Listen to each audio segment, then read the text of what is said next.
নমস্কার বন্ধুরা, কেমন আছেন সবাই? আমি পাপড়ি পাপড়ি কিচেন থেকে চলে আসলাম। এই যে লাউ রান্না করব। আর লাউটা কিন্তু নিরামিষ রান্না করব। আজকে রবিবার, আমার ননদ আসছে বাসায়, উনি কিন্তু মাছ খাবে না। আমি নিরামিষ কিভাবে লাউটা রান্না করি, খুব সুন্দর কচি টাটকা ফ্রেশ লাউ। আর এদিকে আলু দিয়ে দিয়েছি, আলুটা কিন্তু ভেজে নিচ্ছি। আর লাউটা সম্পূর্ণ দিয়ে দিয়েছি। এখন দিয়ে দেবো লবণ। লবণটা দিয়ে খুব সুন্দর করে এখন একটু জল দিয়ে ঢেকে দেবো। বন্ধুরা, এখন দিয়ে দিচ্ছি পরিমাণ অনুযায়ী হলুদ। নিরামিষ লাউ কিন্তু বন্ধুরা, যদি মানে ফোড়ন দিয়ে রান্না করা হয়, রাঁধুনি দিয়ে, খেতে কিন্তু দারুণ লাগে।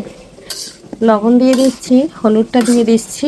এখন একটু নেড়ে চেড়ে ঢাকনা দিয়ে ঢেকে দেব।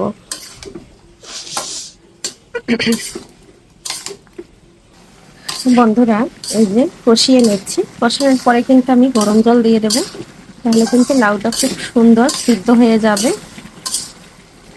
এমনি তো লাউটা একদম কচি, আলু লাউ এই যে সিদ্ধ হয়ে গেছে। আর এখানে শুধু কিন্তু আমি হলুদ লবণ মরিচ দিয়েছি। আর সুন্দর আমি একটু ধনিয়া পাতা দেবো নামানোর আগে। আর দিয়ে দেবো একটু ফোড়ন, তাও রাঁধুনি দিয়ে ফোড়ন দিয়ে লাউ রান্না করলে ভালো লাগে খেতে। দেখুন বন্ধুরা, এই যে গরম জলটা দিয়ে দিচ্ছি। ঝোলটা বুঝে দিবেন, কারণ লাউটি কিন্তু বেশি একটা ঝোল হইলে ভালো লাগে না। আবার নিরামিষ আলু যেহেতু দিছি, আলুগুলো ভেঙে দিলে একটু ঝোল হইলেও একদম গাঢ় হয়ে যাবে।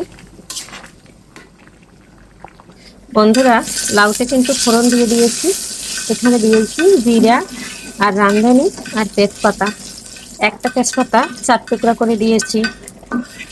এদিকে কিন্তু লাউটা হয়ে গেছে, আমি আলুগুলো ভেঙে দিয়েছি। এখন ফোড়ন দিয়ে ধনেপাতা দিয়ে নামিয়ে নেব।